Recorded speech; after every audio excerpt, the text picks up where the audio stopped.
buenos días, buenas tardes, buenas noches, dependiendo del uso horario donde nos estén escuchando. Sean todas y todos bienvenidos a un nuevo programa en Foto con Fede, programa dedicado al apasionante mundo de la fotografía. ¿Qué se hace?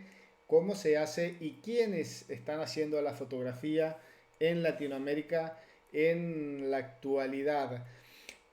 Arroba Fotoconfede, nuestra cuenta en Instagram, para que nos sigan, para que se enteren quiénes vienen semana tras semana a nuestro programa, quiénes son nuestros invitados.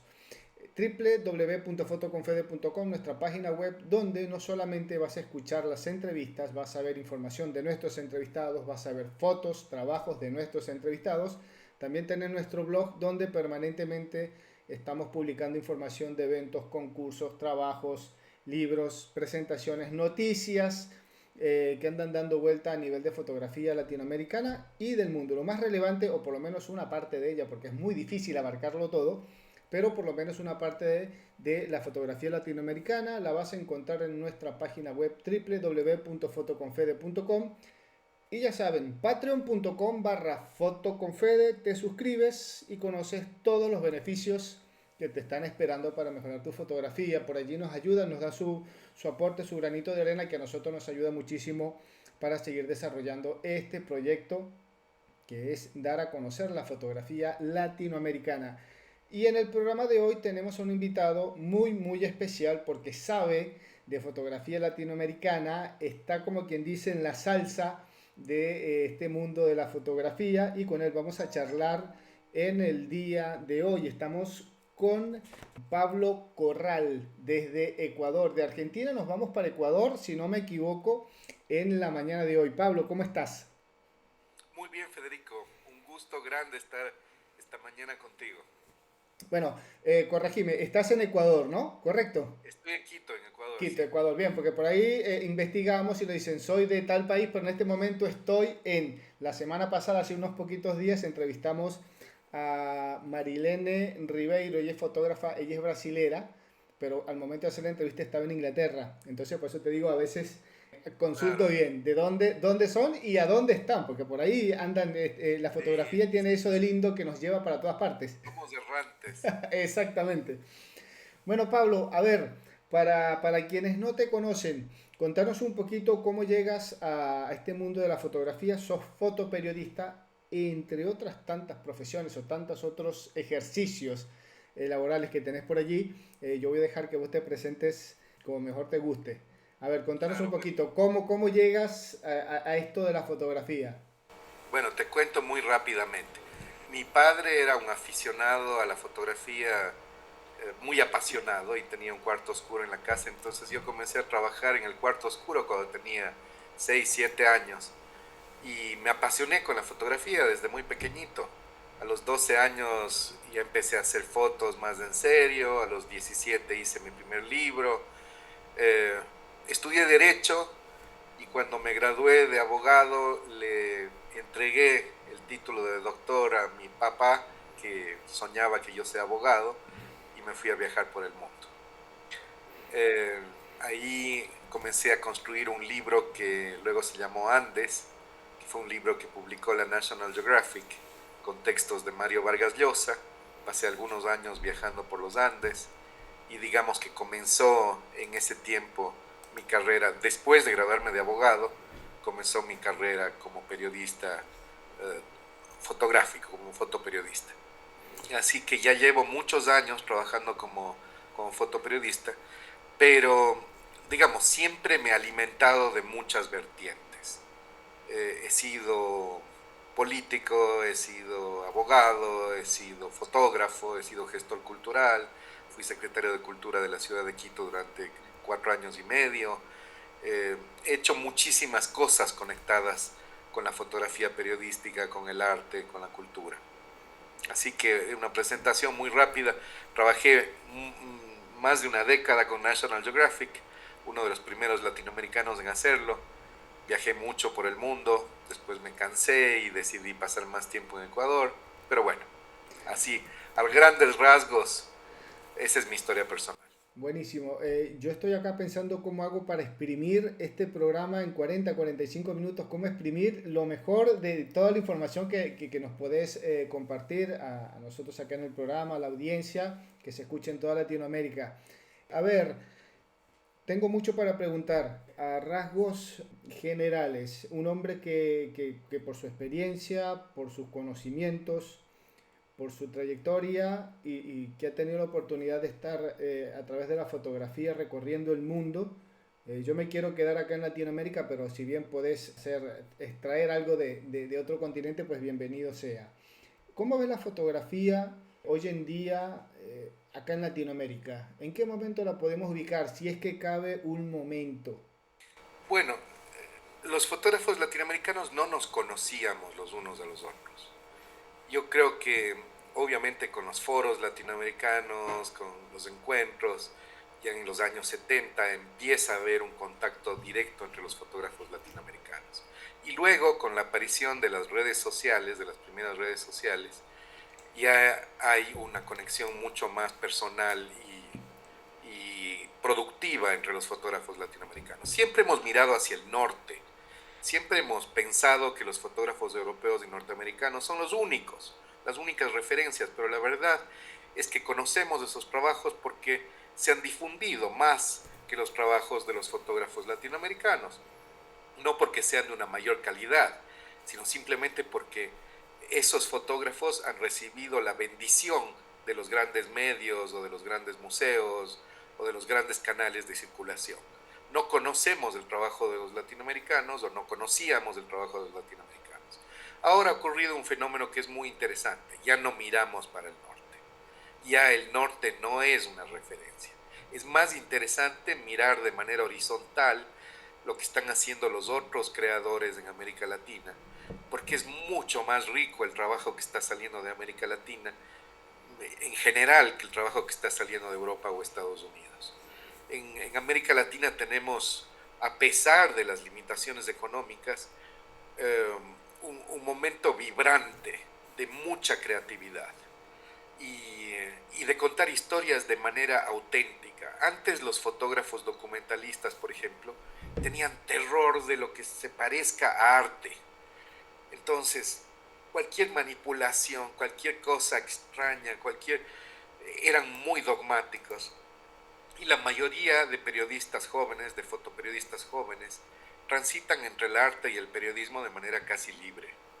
Ya los fotógrafos no tienen temor a hacer ese tránsito, ¿no? Ya no es el pecado mortal que era hace unos años, atreverse a poner Photoshop en una foto, atreverse a cambiar los colores, atreverse a pedir que la gente pose era un pecado mortal.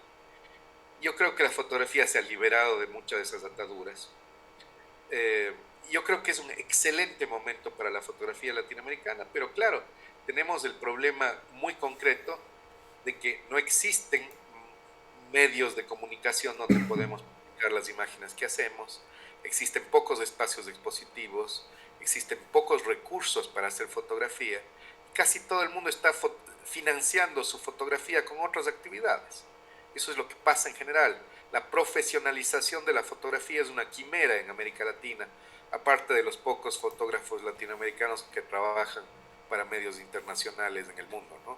Pero es un momento excelente, Federico.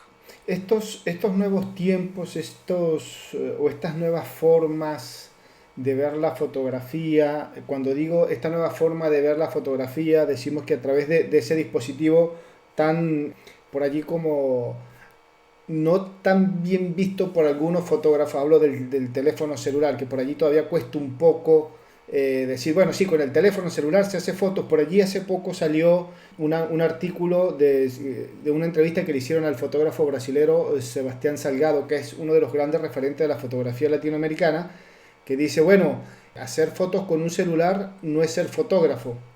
Una visión muy particular de Sebastián Salgado, un hombre que le dio la vuelta al mundo también con su cámara. Y dice, bueno, da sus explicaciones y la verdad está bastante interesante. La nota la tenemos allí en la web del programa si alguien la quiere leer. Pero hoy en día con esa nueva forma de ver la fotografía a través de un celular que mucha gente por allí sube cualquier cantidad de imágenes, hay trabajos realmente impresionantes. Hay una forma diferente de hacer fotografía con este dispositivo, porque no es lo mismo la cámara fotográfica como tal a ver a través de un celular. Son dos cosas diferentes. Esa nueva manera ha sido un revulsivo para la fotografía latinoamericana por toda esa riqueza visual que hay en Latinoamérica, que por ahí decimos, bueno, eso ayudó a impulsar la fotografía de hoy en día, a hacer ese cambio, ese nuevo aire que tiene. Hay grandes fotógrafos que trabajan con teléfonos celulares.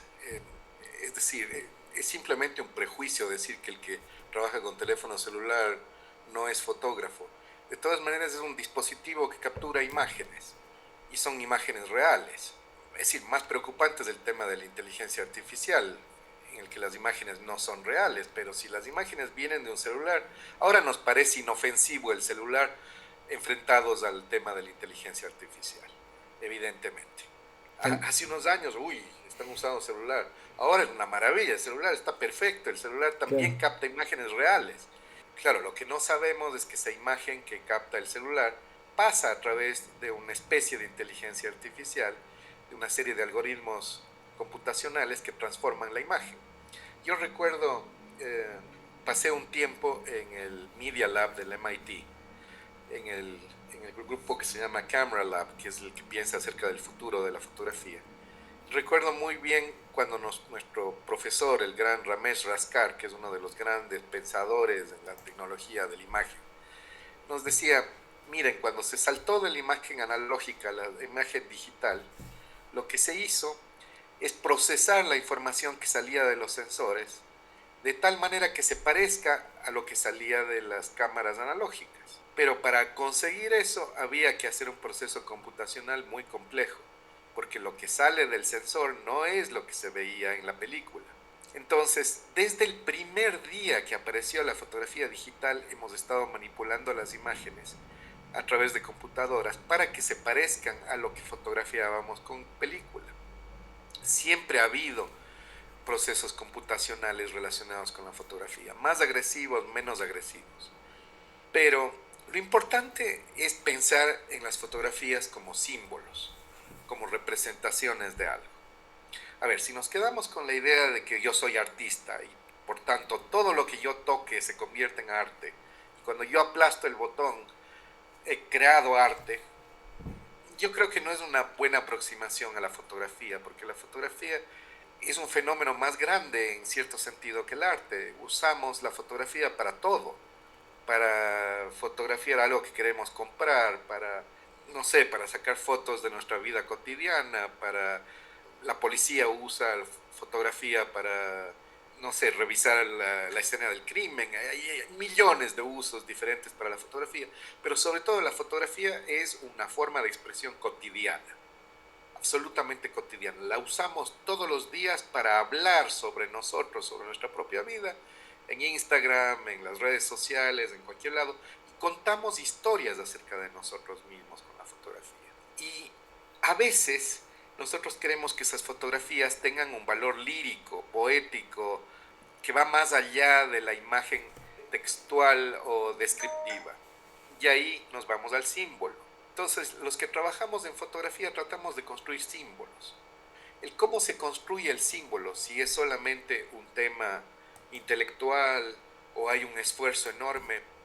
Por ejemplo, pensar que una foto en la que hubo mucho esfuerzo vale más que una foto en la que hubo poco esfuerzo es un absurdo. Lo interesante es el símbolo en sí mismo. ¿Qué representa? ¿Qué nos dice ese símbolo? Bueno, perdona que me meta en esto, pero estoy pensando mucho acerca del tema de la semiótica de la fotografía, ¿no? No, está interesantísimo esto que nos estás contando porque es una visión totalmente válida de lo que es la fotografía hoy en día. Entre otros tus palmares, tenemos por acá, para que quien nos esté escuchando pues se conecte un poquito más con esta charla. Ha sido jurado de los Picture of the Year International y nada más y nada menos que de los premios, los WordPress Photo. Hace poco, los WordPress Photo anunciaron que no van a recibir trabajos, o mejor dicho, fotografías creadas con inteligencia artificial, hablando un poquito de esto, del tema de la inteligencia artificial que recién nombrabas. desde un comienzo, yo creo que el mundo de la fotografía dijo inteligencia artificial es una cosa muy diferente a la fotografía, porque hay fotógrafos que defienden la postura y dicen, bueno, yo con la fotografía estoy registrando un hecho real, algún acontecimiento que está sucediendo, está bien, lo congelamos, todo ese, todas esas explicaciones técnicas que por allí pueden haber. En cambio, la inteligencia artificial o la imagen creada a partir de inteligencia artificial es algo que por allí ni siquiera existe. Es una imagen que yo creo a la imaginación de la persona que está frente a la computadora. Son dos mundos totalmente paralelos, pero que por allí, no sé si el término es correcto, como que los quieren hacer entrar la inteligencia artificial o las imágenes al mundo de la fotografía y por allí como que no tiene mucha cabida o es como que muy forzado el tema. ¿Cuál es tu postura, tu posición respecto a esto? A ver, yo creo que tenemos que ser claros y dividir las cosas. En el mundo del fotoperiodismo, de la fotografía documental, usar inteligencia artificial para engañar a la gente es un problema. Y es un problema serio. Si es que yo digo que Trump ha sido detenido y no es cierto, o si digo que en la guerra de Israel y Hamas ha pasado esto y muestro una foto construida con inteligencia artificial, estoy faltando a la verdad. Entonces, yo creo que no hay cabida para la inteligencia artificial en el mundo del periodismo, a menos que se lo use como ilustración. El problema de la inteligencia artificial, de las últimas herramientas de inteligencia artificial, es que se parecen demasiado a la fotografía. Entonces es muy fácil equivocarse. Para el lector desprevenido, la foto o la imagen construida con inteligencia artificial va a parecer real. Ese es el gran peligro, esa es la gran tentación de la inteligencia artificial. Entonces mucha gente, muchos actores, sobre todo extremistas, van a tratar de utilizar estas imágenes para distorsionar la opinión pública o para crear noticias falsas. Ya, ese es un tema muy particular. Entonces, yo creo que los medios de comunicación tienen que proteger a rajatabla el hecho de que las fotografías que ellos publican son fotografías reales. Eso es una cosa. La segunda cosa, que los artistas trabajen con inteligencia artificial, pues está perfectamente bien, que hagan lo que les dé la gana. Si alguien se declara artista, o si alguien es artista y usa inteligencia artificial, que la use.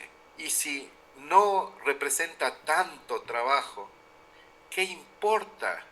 Desde principios, desde los años 40, 50, el concepto es más importante que la obra. ¿Sí? Estamos entrando a un momento de arte conceptual en que el concepto es mucho más importante que la obra misma. Entonces, si es que un artista quiere utilizar inteligencia artificial, ¿por qué nos vamos a oponer a ello? Además es irreversible la cosa, la inteligencia artificial está para quedarse. Entonces, si es que hay transparencia en que se utilizó inteligencia artificial para construir una imagen, un símbolo, porque yo hablo de símbolos, ¿no? Si se utilizó inteligencia artificial para construir un símbolo y se está hablando de algo interesante o se está promoviendo una conversación, una discusión en torno de esos símbolos, no tiene nada de malo. Pero lo que hay que hacer es distinguir las cosas con claridad. No podemos utilizar imágenes trucadas, creadas con inteligencia artificial, en un contexto periodístico. Totalmente de acuerdo. De hecho, ya por allí agencias como FP está dictando cursos de formación para por lo menos detectar cuando una imagen ha sido creada a través de inteligencia artificial. Hay ciertos elementos, son muy chiquitos, realmente, son muy pequeños, hay que tener un ojo de águila y una paciencia bastante grande para ubicarlos, ¿no? Pero hay ciertos elementos en las imágenes creadas con inteligencia artificial que permiten evidenciar que es una imagen creada, no es una foto. Esto viene a cotación de algo que acabas de decir, que los medios se tienen que cuidar, y me parece genial que ya haya agencias que estén informando, diciendo, explicando, che, acá hay una forma de cómo identificar que el lector, el común, identifique cuando la foto es real o no. Después viene el tema de si nos sentamos realmente con el periódico en la mano o en la computadora hoy en día a identificar esa imagen, porque mucho sucede, sobre todo, y traigo acotación en estos temas, en estos conflictos armados que suceden donde ya cuando empezó el conflicto entre Ucrania y Rusia, al poco tiempo empezaron a salir informaciones de imágenes que no eran reales o eran montadas, etcétera. Ya en el conflicto en el Medio Oriente también por allí hay comentarios de imágenes que le dan una connotación diferente a lo que realmente está sucediendo. Entonces es bueno traer esto a acotación, que no solamente pasa con la inteligencia artificial. Ha existido siempre, porque siempre se truncan fotos, siempre se alteran para un lado o para el otro, o para desviar un poco el mensaje o la atención del espectador. Lo importante es que hoy en día es identificar cuando la foto, por lo menos en este momento, cuando nosotros identificamos una foto real, por así decirlo, en su origen, a cuando es creada por inteligencia artificial. Pero recuerda, Federico, una cosa, que esto comenzó hace apenas un año y que los errores que nosotros veíamos al inicio en los generadores de imágenes están desapareciendo y que probablemente dentro de 6 meses más, un año más, será imposible detectar cuáles son las fotografías reales de las fotografías creadas con inteligencia artificial.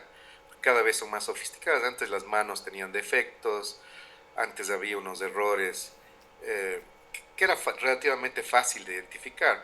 Por eso Adobe está trabajando en un concepto muy particular con una cantidad de otras empresas para garantizar el origen de la imagen. Entonces se trata de poner una información en los metadatos de las imágenes que no puede ser alterado, y muchísimas compañías se están sumando a esta iniciativa para que estos metadatos no puedan ser borrados, ni intervenidos, ni cambiados, y se tenga una especie de firma digital de las imágenes reales. Esto es muy fácil de romper, digamos, si es que se hace un screenshot, una captura de pantalla de la imagen. Ya desaparecen todos los metadatos, pero digamos, hay una iniciativa importante de Adobe y otras compañías para tener trazabilidad en las imágenes, para saber de dónde vienen.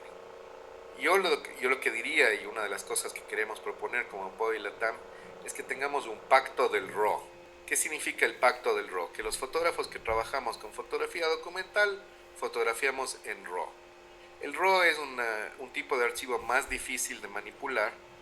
Si es que yo tengo que presentar mi RAW, se va a ver exactamente cómo era la foto.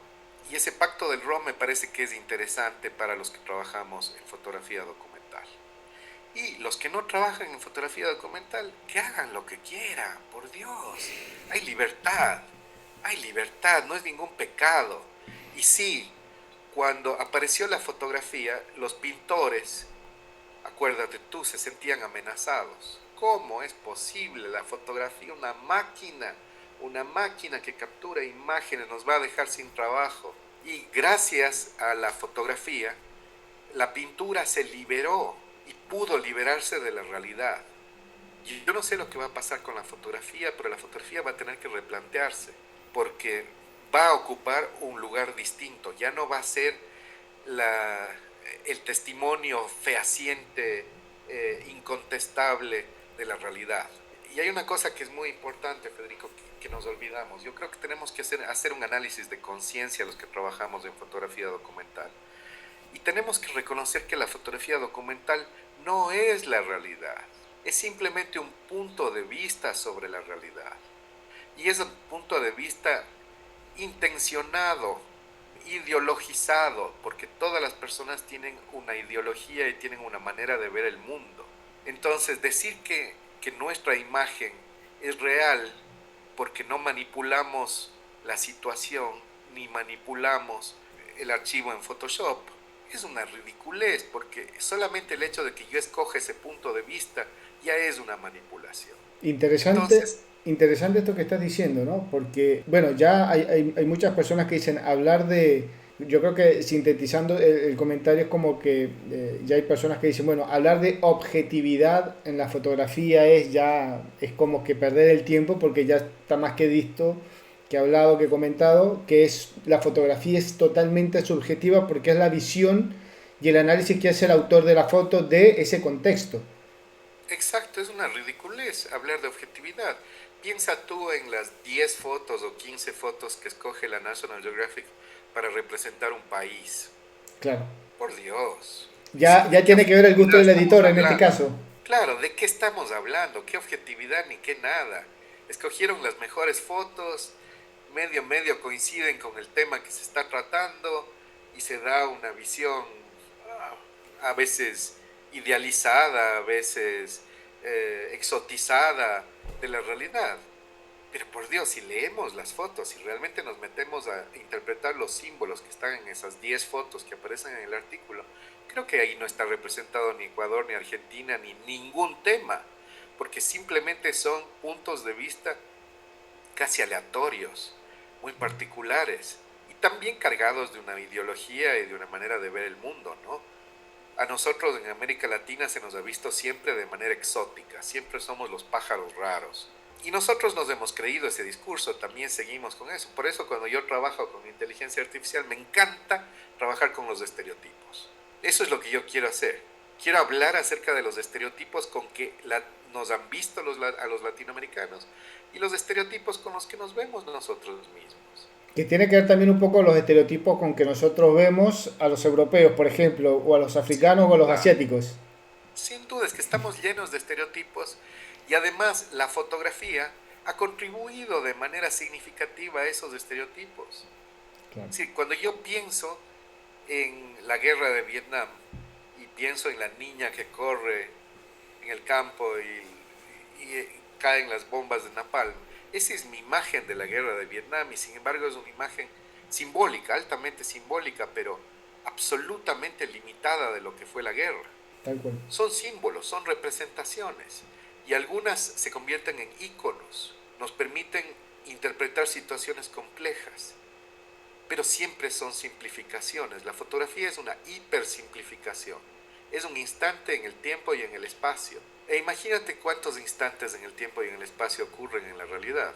Sí, la verdad es, es una historia de nunca acabar, tal cual. No, sí, en ese sentido, por lo menos estamos claros que contar una historia, cualquiera que sea a través de 5 o 10 fotos, pues es un ejercicio como para empezar a crear una imaginación, de decir, bueno, puede que esté pasando tal o cual cosa o que la historia vaya por este lado, pero no realmente va a reflejar al 100% esa historia o esa realidad de lo que estamos registrando. Estamos claros, por allí el ejercicio, ese famoso ejercicio en fotoperiodismo de empezar a contar una historia, primero con 30 fotos, después con 20, después con 10, después con 5, pues ahí un poco te empieza uno dice, bueno, pero ¿cómo hago para contar algo una historia, por simple o sencilla que sea, se vuelve un mundo realmente muy complejo, porque ¿cómo hago con pocas imágenes a narrar tanto? Entonces, Claro, bueno, y hay técnicas, ¿no? Hay técnicas para editar, hay técnicas para ganar los concursos, hay ciertas fórmulas que funcionan. Ahora estamos en una etapa de fotografía subjetiva en la que ponemos unas fotos que no se entienden muy bien y las combinamos con otras fotos oníricas.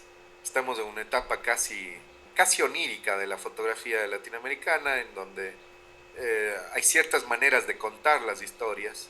Eso seguramente va a pasar de moda como han pasado otras tendencias, pero no son aproximaciones a la realidad, son aproximaciones a la conciencia y son aproximaciones a la manera en que miramos el mundo. Pero la fotografía tiene que, igual que le pasó a la pintura cuando se inventó la fotografía tiene que liberarse de esa carga enorme de ser la que cuenta la realidad. La fotografía tiene que liberarse de la realidad y reconocerse como lo que es, una magia filosófica. Eso es la fotografía para mí.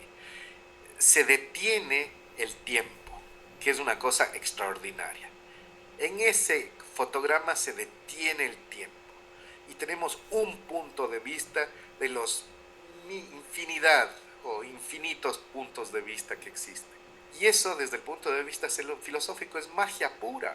Es una interesante. confirmación de que algo existió.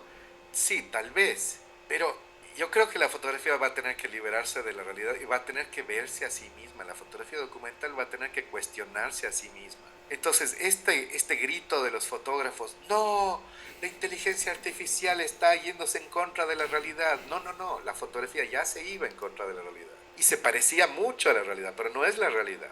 Un tema Resulta que no. La verdad que es un tema para sentarse y pensarlo con la almohada, pero largo y tendido, porque está muy interesante todo Sí, esto que estás contando. Lleva mucho análisis y mucho ejercicio de ver la fotografía en todo el sentido de la exacto, palabra.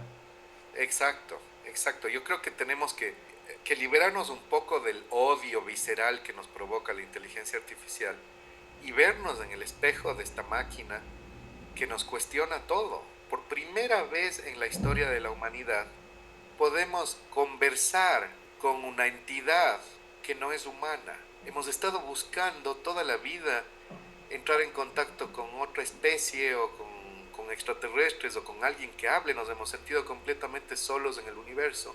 Y de pronto podemos hablar sobre casi cualquier tema con la máquina y no nos sorprendemos. Nos parece lo más normal del mundo. Es una revolución, es una cosa profundísima y sobre todo nos permite cuestionarnos profundamente quiénes somos, qué nos hace humanos, qué es la conciencia, qué es la inteligencia. Estos son grandes temas para pensar. Entonces, la inteligencia artificial va mucho más allá que, ay, me están robando el copyright de mi foto. Utilizaron mi foto para entrenar el algoritmo, entonces es una porquería lo que está pasando. No, no, no, no. Aquí hay algo que ni los mismos científicos que trabajaban en la inteligencia artificial se explican. Hay comportamientos emergentes que no estaban previstos y la máquina se está comportando de maneras absolutamente inimaginables para los científicos que trabajaron en la máquina hace apenas unos años. Interesante. La verdad que es un tema para seguir largo y tendido. Yo creo que del otro lado están disfrutando tanto este programa como lo estamos haciendo nosotros acá. Estamos conversando con Pablo Corral, él es fotoperiodista y por allí tiene en su haber una trayectoria muy muy interesante en el mundo de la fotografía. Entre otras cosas, Pablo, yo no quiero dejar pasar por alto esta entrevista porque estoy conversando para aquellas personas que nos escuchan con, primero, el creador, el fundador de los premios Poi Latam y después, bueno, actualmente el director de estos premios, unos premios que tienden a ser a nivel de fotoperiodismo, de fotografía documental, uno de los eventos o uno de los premios más importantes en la región. Desde este punto de vista y como organizador, primero, a ver, vamos a ordenar un poco porque yo solo me enredo. ¿Cómo nace la historia o cómo nace esto de hacer estos premios? Y después, ¿qué han podido o qué están recogiendo sobre todo a nivel de fotografía latinoamericana con todo esto que han visto? Me quedé este año viendo el trabajo que hace el jurado en la selección de las imágenes y nada más con ver, sin preguntar, con ver se aprende un montón. Pero Pablo, primero, ¿cómo nace la historia? ¿Por qué nace Premios Poilatan? A ver. A ver, yo estudié en la Universidad de Missouri Columbia, que es la que organiza los premios POI, Pictures of the Year, que es el concurso más antiguo de fotografía del mundo. POI es anterior al World Press Photo, el POI es el segundo concurso más grande del mundo después de World Press Photo. Es un concurso que tiene mucho más presencia en los Estados Unidos y yo me hice muy amigo cuando estudié en la Universidad de Missouri, Columbia, de Luke Langton, que era mi profesor allá. Y con Loop trabajamos muchos años haciendo talleres en América Latina. Hacíamos talleres en Lima, hacíamos talleres en República Dominicana, en Miami, en un montón de sitios distintos. Y nos dedicamos básicamente a formar a fotoperiodistas y fotógrafos en América Latina. Después vimos que teníamos una red importante de contactos en casi todos los países de América Latina y decidimos construir Nuestra Mirada, que fue la primera red social de fotógrafos en América Latina. Y Nuestra Mirada fue clave porque permitió a fotógrafos de México conectarse con fotógrafos de Bolivia o de Perú. La gente utilizaba para viajar Nuestra Mirada. Esto es anterior a Facebook, que es interesante. Nosotros construimos esta red con apoyo de la Universidad de Miami cuando las redes sociales no existían, básicamente. Después de eso, como producto de la red social que creamos, vimos que tenía sentido el extender el POI a América Latina. Y pensarlo, este POI Latam, como un espacio de reflexión y de formación de fotógrafos. Entonces, desde el primer día decidimos que las deliberaciones sean transparentes. Y nosotros transmitíamos desde el año 2011 que comenzamos esto utilizando unos equipos carísimos y complicadísimos, transmitíamos en vivo las deliberaciones. Y esa ha sido una de las características del Boilatam, que es uno de los concursos más transparentes, porque la gente puede ver cómo votan los jurados. Y eso es súper interesante. En esta última edición, con un consejo consultivo muy interesante de gente estupenda de toda América Latina, tomamos una decisión que para mí es clave. Ya veíamos que no se podía sostener el concurso como una sola entidad, sino que teníamos que dividir el concurso en dos grandes categorías, las categorías clásicas y las categorías abiertas. Y eso creo que fue clave. Hicimos un jurado para categorías clásicas, es decir, fotoperiodismo tradicional, nada de manipulación, más periodístico, y categorías abiertas donde el jurado también tendía más hacia la fotografía artística o creativa. Y yo creo que nos resultó muy bien. Primero porque crecimos más de un 25% este último año, y después porque hemos ordenado la casa. Es decir, ahora ya se sabe que hay cosas que no entran en las categorías clásicas. Hay demasiada manipulación, se ha hecho cambios a la imagen, alteración con Photoshop, y hay categorías donde se permite la experimentación, que me parece muy importante, porque la fotografía está cambiando radicalmente, como lo podemos ver a través del WordPress Photo. El WordPress Photo básicamente nos está diciendo la fotografía ya no es la misma, ya no tenemos la categoría de noticias, la categoría de retrato, la categoría de no sé qué, vamos a tener concursos regionales. ¿Por qué? Porque ellos no tenían representantes de África, de América Latina, de Asia, solo había ganadores de Europa o de Estados Unidos. Pero bueno, yo creo que los concursos son una manera de tomarle el pulso a la fotografía, pero son también absolutamente subjetivos y arbitrarios. Depende de la composición del jurado qué imágenes van a ganar. Y recordemos siempre que las imágenes más silenciosas, las imágenes más tranquilas, las imágenes más intuitivas o más interiores nunca ganan. Son siempre las imágenes más espectaculares las que suelen ganar. Entonces, ese es uno de los problemas prevalentes en los concursos de fotografía, que hay cierto tipo de fotografía que no gana. Y uno puede conseguir que gane cierto tipo de fotografía conformando el jurado de tal o cual manera. Entonces, por eso, seguramente el próximo año ya no vamos a dar primer premio, segundo premio, tercer premio. Es una ridiculez. Nadie puede decir esto es mejor, un poco mejor que esto. Ridículo. ¿Cómo se puede decir eso? Entonces, ha sido un proceso interesante. Yo creo que tenemos una idea muy clara de lo que está pasando en América Latina, gracias al concurso. Y en estos años de premios, me imagino que abajo del puente ha pasado cualquier cantidad de agua, han visto cualquier cantidad de trabajos, obras de muchísimos fotógrafos y fotógrafas. Es válido tener una visión a través de esta mirada, vamos a decirlo, volvemos a lo que estamos hablando hace un rato, es subjetiva, ¿no? Porque es una pequeña muestra de la fotografía que se hace en Latinoamérica, porque no todos los fotógrafos están allí en estos premios, no participan todos, obviamente, pero se puede hacer más o menos una idea, tener una referencia de la fotografía latinoamericana a través de, en este caso, los premios Poilatam. O sea, decir, mira, hay una línea que va enfocada hacia tal tema puntual en Latinoamérica, o la visión del fotógrafo latinoamericano por allí, se puede decir que va en esta línea, o es un disparate. Yo creo que, a ver, hay maneras de narrar y hay estilos de narrar. Entonces la fotografía muy descriptiva, muy tradicionalmente documental, la fotografía de guerra clásica, está como pasando de moda. Ahora estamos yendo hacia una fotografía más subjetiva, como te decía. Por otro lado, hay una participación muchísimo mayor de fotógrafas, de mujeres fotógrafas y eso ha cambiado también la estética y la manera de contar historias. Por ejemplo, los fotógrafos de guerra tienden a ser casi todos hombres. Los fotógrafos de conflicto se meten a cosas mucho más peligrosas en general. Obviamente hay grandes fotógrafas de guerra, pero vemos temas más cotidianos, más cercanos. Las fotógrafas están contando historias mucho más sensibles, mucho más cercanas al corazón, mucho más intuitivas. No que esto signifique que las mujeres solo pueden contar estas historias, ni mucho menos. ¿Se entiende? Pero están trayendo una manera de mirar el mundo diferente. Y yo creo que eso es importantísimo. En el último Poi Latam, por ejemplo, tuvimos 45% de mujeres ganadoras de 55.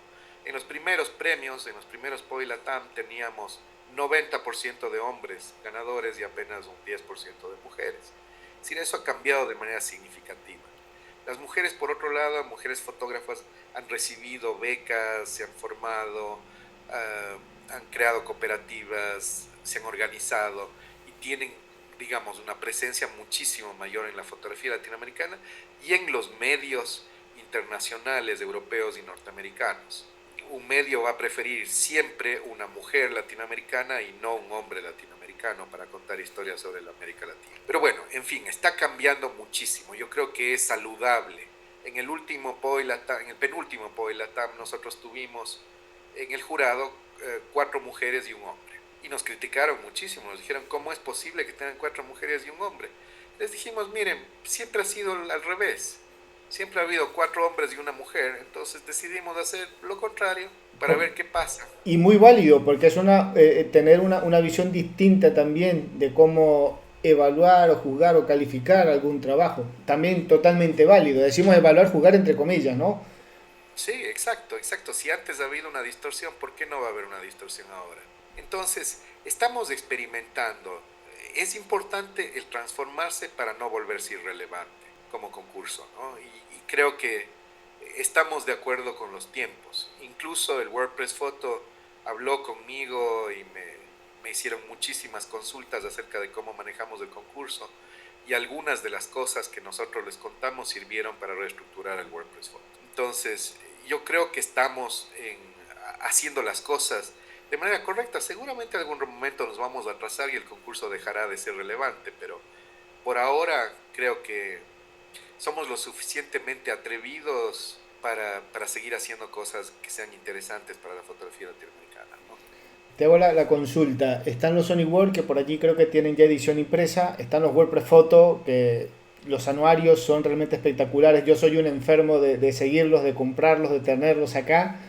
Los anuarios de los WordPress Photo, porque me encanta leer y revisar la foto impresa. Soy muy, en ese sentido sí, soy Sí, muy, me encanta. vamos a decirlo así, soy muy ortodoxo. Me encanta la fotografía impresa. No tengo nada en contra de lo digital, tengo imágenes en digital, pero me gusta llevarlas al papel. ¿Hay alguna posibilidad en un futuro no muy lejano de tener el anuario de los premios Poilatam acá en Ojalá, Latinoamérica? ojalá, es un deseo que tenemos nosotros desde hace tiempo, pero desafortunadamente somos un equipo pequeño y siempre sufrimos de problemas de financiamiento. Hemos mantenido durante ya 12 años el concurso, pero siempre es un pulso, es un reto. Yo creo que tenemos que ir profesionalizando de alguna manera. Además, Loop decidió retirarse, algún momento yo me retiraré, queremos que esto continúe, pero sí tenemos que empezar a pensar en la institucionalización y que haya productos impresos, que haya exposiciones, una cosa parecida a lo que hace el WordPress Photo, ¿no? Creo que es importante hacerlo. El problema en América Latina es la circulación de los libros. Sí. Es tan mala, tan mala, es tan difícil mandar unos libros de Argentina a Ecuador, es tan difícil cruzar la frontera de Bolivia a Perú, es una ridiculez. Sí. Lo que deberían hacer todos los gobiernos es garantizar la libre circulación del libro. Con eso ya tendríamos un paso adelante enorme en el tema de cultura en América Latina. Y sí, bueno, vamos a ver, como decimos acá en el programa, una frase trillada, ya no sabemos del otro lado quién nos está escuchando. Ojalá haya alguien que tenga que ver con este tema de la cultura, de los libros y todo eso, y que presenten dentro de tantos proyectos que por ahí no le dan importancia. Estamos hablando a nivel de Latinoamérica en general, no de un país puntual, pero por ahí presenten un proyecto que realmente por allí sirva a toda la región para, bueno, para fortalecer la cultura y la educación que buena falta hace. No vamos a decir que no se ha hecho nada, pero bueno, hay propuestas interesantes que pueden llegar a oídos correctos y que, bueno, lo importante es que está la gente haciendo, decimos siempre acá en el programa, hay gente que está haciendo y que necesita un poquito de impulso, que es lo que a veces nos guste o no, necesitamos de los que están más arriba para que nos den un apoyito adicional. Así que bueno, ojalá haya alguien que esté escuchando el programa que tenga que esté en relación con esto que estamos hablando, a ver si por allí se ponen en contacto con vos, Pablo, a ver si se puede hacer algo. Sí, Se- sería una maravilla, sería una maravilla. Tal cual. Pablo, ya que estamos hablando de los premios, ¿cuándo arranca el proceso de selección de envío de imágenes? ¿Cuándo arrancan las inscripciones para las personas que recién se están enterando de los premios? El Poilatam se hace cada 2 años y tuvimos un Poilatam este año, así que el próximo será en el 2025. Ahí está, perfecto. O sea, el año que viene... Necesitamos, necesitamos ese descanso, porque de lo contrario, como todos somos voluntarios, Ah, nos claro, quemamos mucho, se entiende. nos quemamos mucho. Por eso es bianual el Poilatam.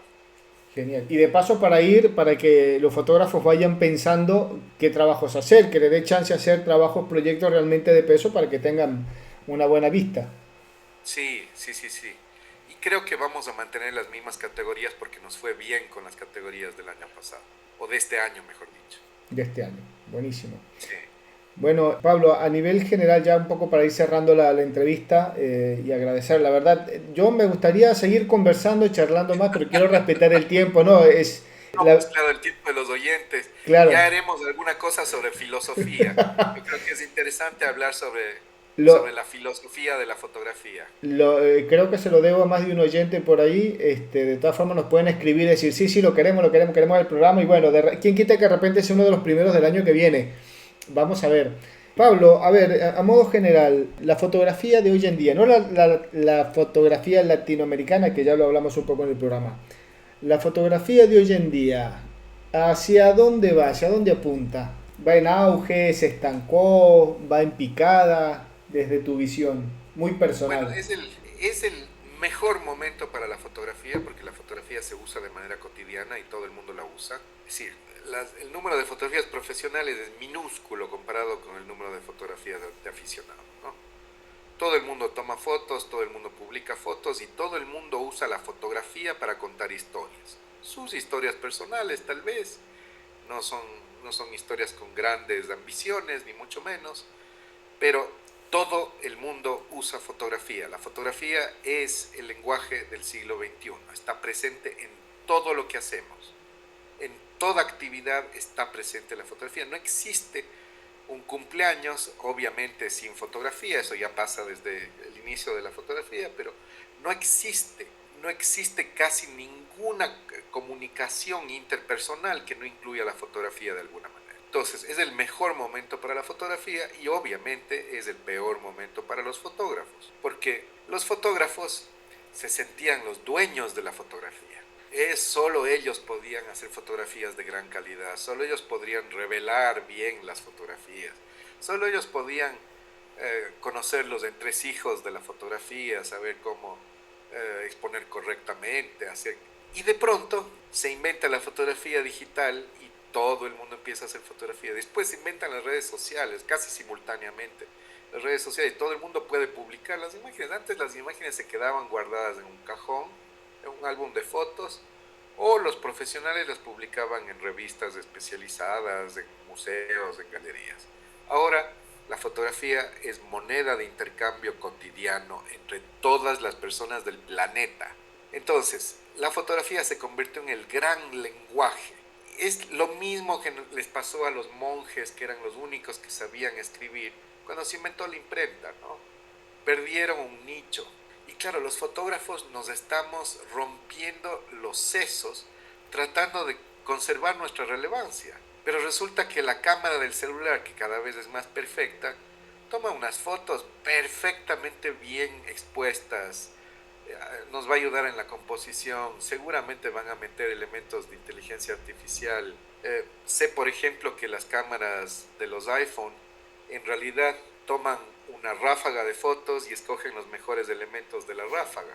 Eso ya lo están haciendo ahora. Entonces están utilizando inteligencia artificial para construir la mejor imagen posible.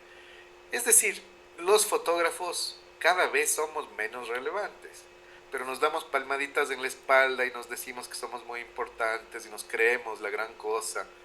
Pero a la gente le importa un carajo lo que hacemos, francamente, perdón por la expresión, le importa un carajo. ¿Cómo nos mantenemos relevantes? Primero siendo absolutamente honestos con nosotros mismos. porque si no, la inteligencia artificial nos va a pasar por encima, nos va a destruir, nos va a acabar. Entonces nos toca replantearnos todo, quiénes somos, por qué contamos historias, están sesgadas las historias que contamos, cómo las hacemos relevantes. Nos toca plantearnos los grandes temas y además considerar la posibilidad de que sí, que nos volvamos irrelevantes, que seamos así como los herreros o los talabarteros o la gente que hacía cosas. Vamos a ser somos dinosaurios, somos una profesión en desaparición. Algunos, pero yo creo que es muy importante, y déjame terminar con esto. Si nosotros pensamos la fotografía como un lenguaje, todos usamos el lenguaje. Todas las personas del mundo usan el lenguaje, pero los escritores lo usan de una manera particular, ¿no es cierto? Con una intención poética, artística, narrativa, filosófica, lo que sea. Es lo mismo en la fotografía. Todo el mundo usa fotografía, todas las personas del planeta usan fotografía. He estado en las comunidades más remotas de Bolivia o de Sudáfrica y todo el mundo tiene su teléfono celular, pero solamente algunas imágenes tienen una intención poética, lírica, periodística, literaria, lo que sea. Solo unas pocas imágenes. Ese famoso de cada 100 fotos realmente son a nivel de prensa, una o dos son las que valen, más o menos haciendo un poco el contraste. Sí, y hay una cosa que es muy interesante. Este no es el siglo de los creadores, porque hay demasiados. Si tú quieres diferenciarte siendo creador, estás en el horno. Olvídate. Si esa es tu búsqueda, si tú eres fotógrafo porque quieres ser reconocido, solo unos pocos lo consiguen. Y además de una serie de circunstancias aleatorias o circunstancias que no se pueden reproducir. Este es el siglo de los curadores, no de los creadores. Ante esta ola infinita de contenido que cada vez se vuelve más grande y más grande y más grande, el curador se vuelve esencial, porque el curador escoge lo que es relevante y nos da una mirada depurada del mundo. Dato no menor que nos acabas de dar en el programa. Dato no menor, y yo creo que le explotó la cabeza a unos cuantos que están escuchando en este momento. Entre ellos a mí. Me has dado la verdad, una visión mucho más... Ahora me empiezan a cerrar un poco más ciertas cosas. Qué bueno. La verdad que sí. Es una oportunidad para pensar, ¿no? Es una oportunidad para pensar. Tal cual. Este es un programa que yo digo, todos son muy interesantes, todos nos dejan algo, pero yo creo que, a grosso modo, este es un programa para desarrollarlo más adelante, para seguirlo tocando. Acá hay mucha filosofía, acá hay mucha vida, acá hay mucho de la fotografía, pero esa fotografía muy allá adentro, no de la fotografía que vemos, que palpamos ahí encimita, una fotografía muy profunda ya que en este programa. Pablo, la verdad te agradezco un montón Federico, un gusto conversar contigo. Gracias por crear este espacio, me parece fantástico. Bueno, desde ya te digo, Pablo, las puertas, como decimos a todos nuestros invitados, están abiertas de momento que necesiten dar a conocer, difundir algo, seguir la charla en algún otro momento. Yo te tengo ya en la lista de contactos de fotógrafos latinoamericanos, así que por ahí te escribo en algún momento y seguimos la conversa, que está por demás de interesante. Sé que del otro lado hay gente que me va a decir, hacerla rápido, porque no queremos perder el hilo. Pero la verdad, puertas abiertas del programa a nivel personal para tu fotografía, para los premios, lo que venga por allí que tenga que ver con fotografía latinoamericana, pues las puertas abiertas del programa para difundirlo, para darlo a conocer. Gracias, querido Federico. Un abrazo y encantado de estar aquí contigo esta mañana. Bien, escuchábamos entonces allí a Pablo Corral, fotoperiodista. Sus palmares, ¿qué podemos decir? Le ha dado la vuelta al mundo, ha estado con los grandes eventos de fotografía, ha estado jurado en los WordPress Photo, director y fundador de los premios Poilatan, entre otras cosas, así que con él conversamos en esta mañana mañana del Ecuador y tarde de acá de la Argentina. Estuvimos en el medio acá sí que dividimos el mundo en dos en el día de hoy. Con él charlamos entonces en este programa, ya saben, jueves tras jueves, un programa diferente con un invitado o una invitada diferente. Va a ser de acá de Latinoamérica. Lo más probable que sí, por ahí se nos han colado de Italia, de España, de Estados Unidos. Bienvenidos sean. Hablamos siempre de este apasionante mundo de la fotografía. www.fotoconfede.com, nuestra página web por donde escuchan las entrevistas, ven un poco de información sobre nuestros entrevistados, ven sus trabajos. Está nuestro blog donde permanentemente estamos subiendo información actualizada sobre lo que acontece en una parte de la fotografía latinoamericana. Obviamente no podemos abarcarlo todo, pero sí estamos con los temas más sobresalientes de la fotografía en nuestra región. @fotoconfede en nuestra cuenta en Instagram para que nos sigan, nos dejen sus comentarios, sus anécdotas, sus preguntas, sus inquietudes.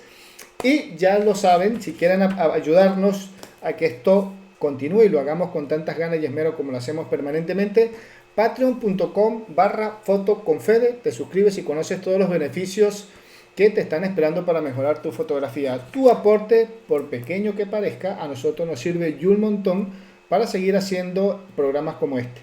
Estamos cerrando el año, recuerden, 2024, venimos con un nuevo formato, vamos a seguir conversando con fotógrafos y fotógrafas de Latinoamérica, así que no se lo pierdan. Nos encontramos la próxima semana con un programa de corte similar. Chau, chau.